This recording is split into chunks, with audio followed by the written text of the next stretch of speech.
城市突然变得一片死寂，所有人仿佛在顷刻间就消失。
他们天真的以为只要这样就能逃出去。几人按照梁平的策略继续前进，正确。雨挂掉的房间，而左侧则是大楼的外墙。梁平简单回忆，肯定是遗漏了什么。位于大楼外墙的死门是唯一的出路，可梁平清楚记得，这栋大楼与隔壁楼之间毫无缝隙，而生门则是通往少女丧命的房间。大楼的后墙上根本就没有门。这样，通关的人领奖时间到了。只见圆桌上赫然摆着一张梅花三，玉姐刚拿起来，众人的手机突然响起，提示几人获得了3天签证期。可3天后又会怎样呢？就在这时，一个狼狈不堪的男人出现了，他大叫着：“我要退出这该死的游戏！”真正的恐怖才刚刚开始。与此同时，城市上方一道道红线直射而下，而一个神秘女孩正在冷冷地看着这一切。游戏来到第2关，这关号称死亡公寓，被鬼抓到就会当场毙命，想逃离则会被当场爆头。梁平和黄毛赶到时，已经聚集了一群参赛者，其中有女主小美、壮汉彪哥以及神秘人白毛。此时手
死亡的气息笼罩了整个黑夜。黄毛无力地捡起戒指，这是他打算拿来和女友求婚的。他想起女友对他说：“你总是提起梁平那小子，他对你一定很重要吧？”梁平此时也陷入了挣扎。他在家不被父亲看好，每次不开心时，两个好友总会想办法逗他开心，让他感受到久违的温暖。他们一起压马路，一起蹲在街边吃泡面，一起骑车在马路上狂奔，一起喝酒，畅想着各自美好的未来。一幅幅场景全都历历在目，映入心头。可此时此刻，也正是那些快乐时光，却犹如一把尖刀狠狠扎进他的心头。梁平终于做出了决定，他一边呼喊一边寻找，可却没得到任何一个回应。阿泰死死捂住玉姐的嘴巴，拖着她躲进了草丛里。胆小软弱的她虽然很怕死，但嘴里还念叨着两人对她的好。黄毛也安静地蹲在角落，慢慢俯下身藏好，默不吭声。此时真的就像游戏里说的那样，羊要乖乖地藏好，不能被狼发现。时间还剩30秒，玉姐也停止了挣扎，缓缓转身，和阿泰紧紧抱在了一起。最后时刻，黄毛叫住梁平，做了最后的告别。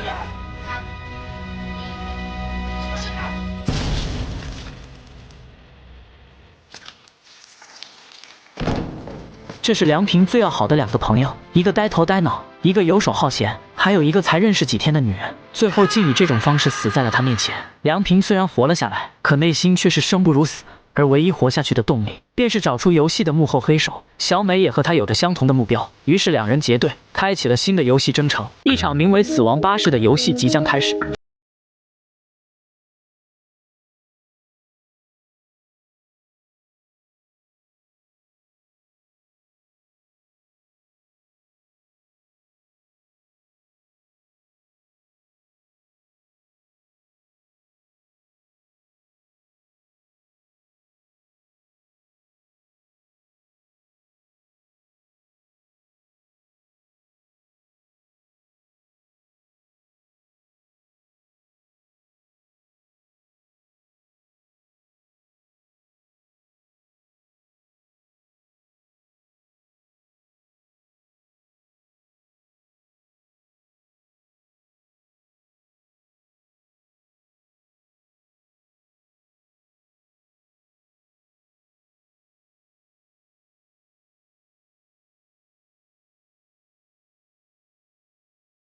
可是这个世界里很罕见的东西，如果推回去给巴士加上油，这样不仅能救阿宅，还能把车开过来。开车肯定比跑的要快。现在时间还有1小时，应该还来得及。梁平不想再见死不救，他决定赌一把。而小美和大山则继续向前寻找终点。可就在这时，他们发现前面没路，难不成这里就是终点？可奇怪的是，这里竟然没有任何提示。正当此时，只感觉前方铁门一阵晃动，一种不祥的预感涌入心头。就在两人错愕之际，巨门上的钢钉猛然弹出，随即一根根水柱急速射出。见此情景，两人撒腿便跑。铁门的震动也是越来越剧烈，随时都会被水冲破。铁门最终不堪重负，滔天的洪水急速涌入隧道。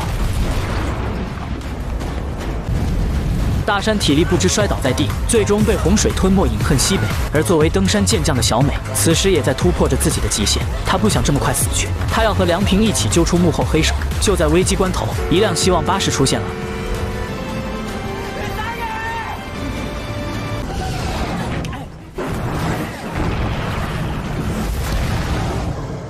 等他们再次醒来时，洪水已经悄然退去。3人爬出车后，发现巴士侧面的图案写的正是终点2字。他们终于恍然大悟，原来距离为0指的竟是他们距离终点的距离。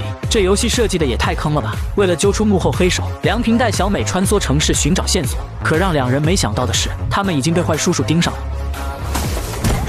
两人被带到一处秘密基地，原来他俩的行动早已被发现。正当两人疑惑时，基地的老大出现了。男人号称帽将，是这个组织的老大。正是他在这里组建了名为海滨的基地。他向梁平2人解释说，要想离开这个地狱般的弥留之国，办法只有一个，那就是通过游戏集齐这52张牌。但是集齐一副牌只能有1个人离开，世界也并不会恢复原本的模样。这凭借1个人是很难完成的，因此他聚集众人建立海滨，通过大家的力量来收集扑克牌。每个人通关游戏获得的牌都要上交，拒绝加入海滨的人只有一个下场，那就是死。而梁平手中的红心7，正是海滨组织稀缺的牌型。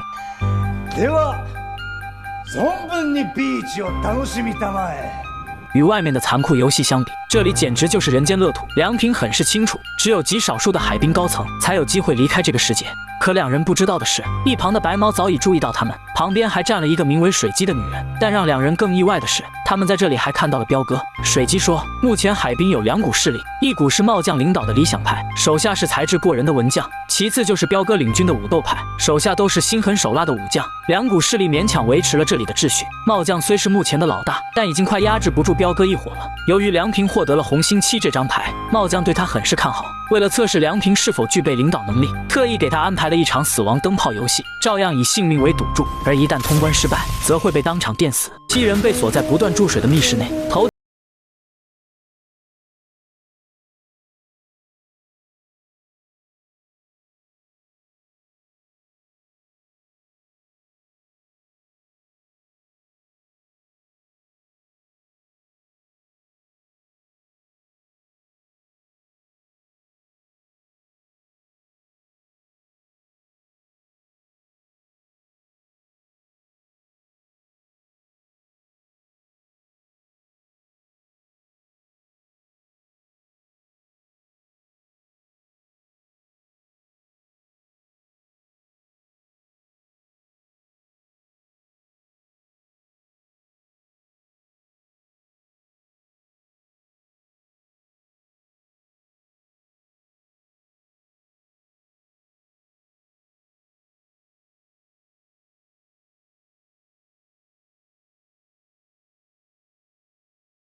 他让人赶紧把门关上，随即合上开关，可却迟迟没有下一步动作，而水面距离电线已近在咫尺，这是要搞哪一出啊？此时梁平拉下开关，让人赶紧再把门打开，随即又迅速闭合闭开关。帽子男说灯没亮，梁平迅速让水姬去摸下灯泡，发现灯泡很烫。梁平和墨镜姐同时说答案是0，水面终于停止了上涨，答案正确，游戏通关。这里的灯泡是钨丝灯，如果点亮一会儿就会发烫，没点亮的话就是冷的，所以门即使处于关闭状态，也有办法确认灯是否亮起，再加上有一次目测的机会，这样就能100%确认答案了。可梁平这边刚刚游戏通关，海滨内部便发生了一件大事，海滨老大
一名少女胸口刺穿，惨死大厅，而凶手就藏在人群当中。玩家必须在2小时内找出真凶，然后扔进制裁之火烧死，否则是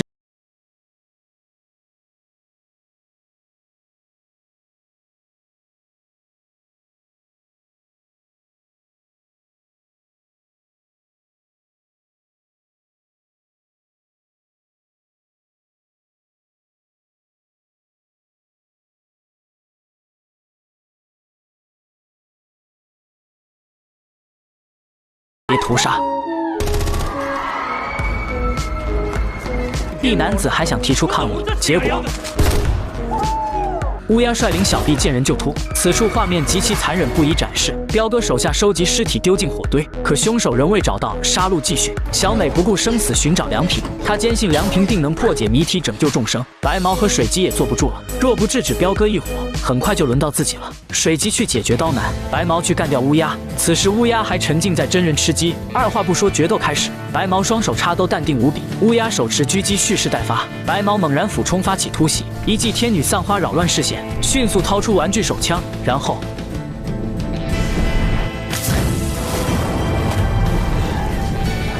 简单轻松结束战斗。另一边，小美也是破窗而入，找到梁平。第一反应不是解绑，先来一个爱的抱抱。水姬妹子的战斗也接近尾声。哦，不对，别看她身材火辣，其实水姬是个男人。在此之前，刀男是个愤世嫉俗的键盘侠。自从这里变成一座空城，没有了现实世界的约束，他感觉自己又重新活了过来。剃光头发，把自己纹成妖人。他相信错的不是他，而是这个世界。再看刀男这副妖人的模样，妹子笑了。那咱俩还真像，你是妖人，我是人妖。水姬曾经是个男人，从小跟随黑带九段父亲习武，自从去了趟泰国，回来就变成了一位漂亮妹子。妈妈看到后，内心竟是激动无比。回忆过后，妖人人妖大战再次爆发，水姬一个转身飞踢，刀男竟直飞出3721米。随后他破罐子破摔，完全陷入癫狂。这操作彻底限制了光脚的水姬。这时水姬干脆把眼睛闭上，只见他双手张开，气沉丹田，太极拳法呼之欲出，神情淡漠躲过刀尖，侧肘打落刀男兵器，接着一个肘击，一套动作行云流水，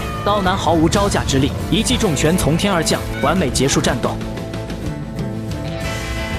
而另一边，恢复过来的梁平也终于有了答案。此时海滨仅剩的玩家都已被武斗派包围。就在彪哥下令全部射杀时，梁平及时赶到叫停了彪哥。他说要和彪哥合作找出凶手，可彪哥却对他大打出手。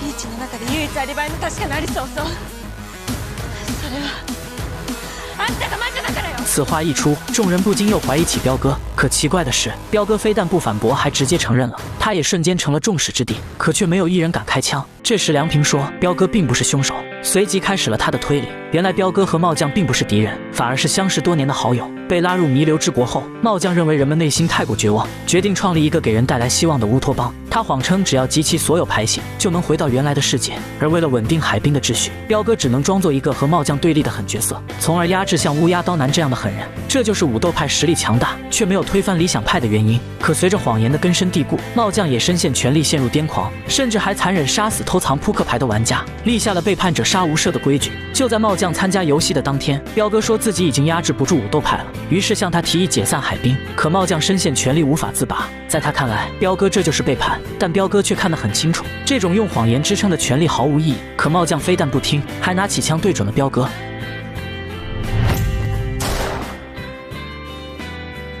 事后彪哥发现，帽将的手枪里根本没有子弹，也许帽将的内心比谁都绝望，只是利用好友之手送自己一程罢了。然而彪哥将帽将的死归咎于海滨玩家，认为是他们的存在逼死了帽将，所以要把海滨玩家全部杀死。而这场红心石的游戏，正是游戏设计者根据彪哥心理精心打造的。那这样一来，杀死少女的凶手又是谁呢？梁平早已有了答案。游戏的目的就是让玩家自相残杀，而红心游戏就是玩弄人心的。梁平根据游戏设计者的心理推测，杀死少女的凶手正是少女本人。这时莫静杰也提取出了匕首的指纹，发现凶手是反向握刀的，这也更加证实了梁平的推测。但彪哥却袭击众人，阻止燃烧尸体，他要拉着众人一起陪葬。这时死者闺蜜说，她能吸引彪哥的注意，让大家趁机烧掉尸体。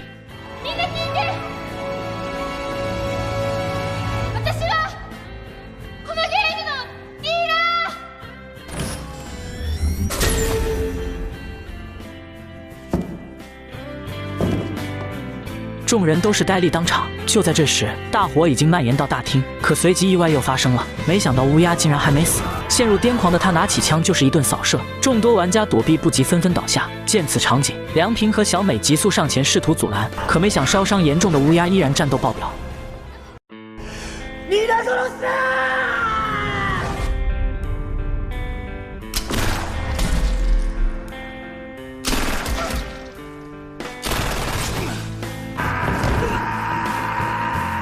最终彪哥扛着乌鸦一起消失在火海中，玩家也将少女尸体丢入到制裁之火。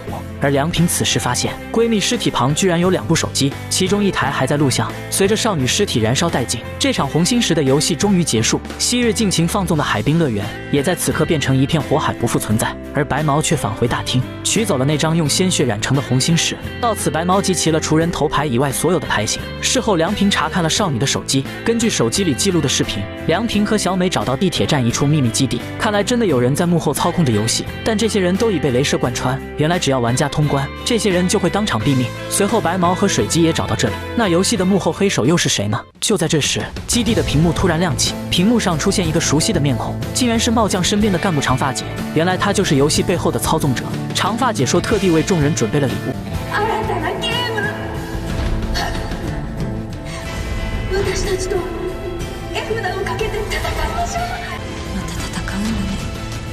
根据剧情来看，长发姐也许只是更高管理者的执行者。第二天，东京上空出现数艘飞艇，下面吊着一张巨大的人头牌，也预示着游戏进入第2阶段。弥留之国的爱丽丝第1季到此完结。